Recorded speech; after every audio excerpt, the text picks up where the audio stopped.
So hello there, this is Rishu and today I'm going to explain you about DNA double helix. ठीक है, आज हम उसके silent feature के बारे में बात करने वाले हैं। तो चलो बिना टाइम वेस्ट किए फटाफट इस वीडियो को स्टार्ट करते हैं।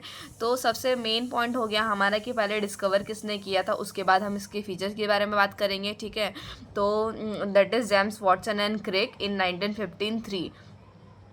ओके उसके बाद हमारा नेक्स्ट पॉइंट हो गया हमारा comparables to a twisted ladder, मतलब उसका जो स्ट्रक्चर होता है ट्विस्टेड लैडर की तरह होता है। ठीक है, सीढ़ियों की तरह होता है, ट्विस्टेड फोल्डिंग के फॉर्म में। फिर नेक्स्ट हो गया हमारा राइट हैंडेड होता है डबल हेलिक्स। ठीक है, राइट हैंडेड आप अपने हैंड से ना बना सकते हो कि वो मतलब कैसा दिखता होगा, एज्यूम कर सकते हो।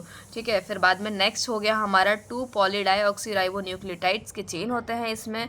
फिर बाद में इसके 2 स्टैंड जो होते हैं वो एंटी पैरेलल होते हैं और वो कौन से डायरेक्शन में रन करते हैं, दैट इज़ फर्स्ट वाला हो गया हमारा 5' to 3' एंड डायरेक्शन में, और दूसरा वाला हमारा उसके अगेंस्ट होगा 3' to 5' में एंड करेगा अपोजिट में। ठीक है, उसके वेट की बात की जाए तो ये रही हमारी 20 एंगस्ट्रॉम, ये रही हमारी वेट इसकी। ठीक है, और फिर बाद में 10 base pair of nucleotides each pair place at a distance is about 3.4 angstrom. ठीक है, तो इसके जो ये जो इसमें जो बेसिस पेयर है उसके सिंगल यूनिट में, मतलब जो ये जो सिंगल टर्न है हमारा डीएनए का, उसमें एक जो 10 बेस पेयर है न्यूक्लियोटाइड्स के। ठीक है, तो ईच पेयर में कितना डिस्टेंस होगा हमारा, दैट इज़ 0.34 नैनोमीटर में हो गया और एंगस्ट्रॉम में हो गया 3.4 एंगस्ट्रॉम।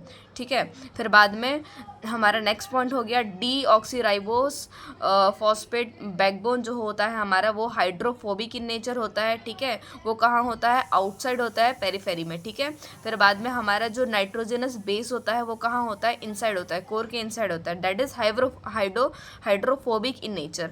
ठीक है, फिर नेक्स्ट हो गया हमारा 2 polynucleotide chains are not identical but complementary to each other, मतलब जो न्यूक्लियोटाइड्स के जो चेन होते हैं वो आइडेंटिकल तो नहीं होते हैं पर कॉम्प्लीमेंट्री होते हैं एक दूसरे के अगेंस्ट। ठीक है, फिर हम नेक्स्ट पॉइंट के बारे में बात करें तो ये हो गया 2 strand hydrogen bonds form by a complementary base pairs, मतलब जो बॉन्ड होते हैं हमारे 2 स्ट्रैंड के बीच में, उसमें जो हाइड्रोजन बॉन्ड होता है वो फॉर्म होता है। ठीक है, फिर बाद में नेक्स्ट पॉइंट हो गया हमारा adenine is double bonded to thymine and guanine is triple bonded to cytosine. ठीक है, तो ये वाला जो ग्वानिन जो है, ग्वानिन और साइटोसिन का जो हमारा ये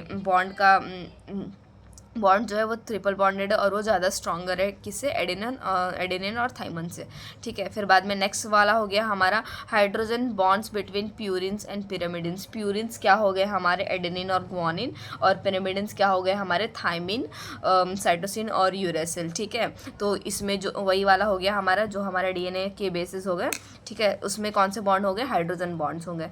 फिर बाद में हमारा नेक्स्ट पॉइंट हो गया genetic information resides on one of 2 strands known as template strand या सेंस स्टैंड, मतलब जो हमारा जेनेटिक इन्फॉर्मेशन जो हमारा डीएनए प्रोवाइड करता है उसको हम टेम्पलेट स्टैंड भी बोलते हैं या सेंस स्टैंड भी बोल सकते हैं। ठीक है, फिर नेक्स्ट पॉइंट हो गया हमारा has major groups and minor groups along with a phosphodiester backbones, मतलब इसके मेजर ग्रुप्स भी होते हैं और माइनर ग्रुप्स भी होते हैं। ठीक है, फॉस्फोडाइस्टर बैकबोन के साथ। ठीक, फिर बाद में हो गया हमारा इतना ही था। ये मैंने बहुत सारे पॉइंट इसमें इंक्लूड कर दिए हैं, एकदम शॉर्ट है, पॉइंट वाइज है। सेंटेंस तो आप बना ही लोगे पर इसको पॉइंट को याद करना बहुत ज़रूरी होता है। ठीक है, तो thank you so much for this video. I hope आपको अच्छा लगा होगा ये, सो थैंक यू।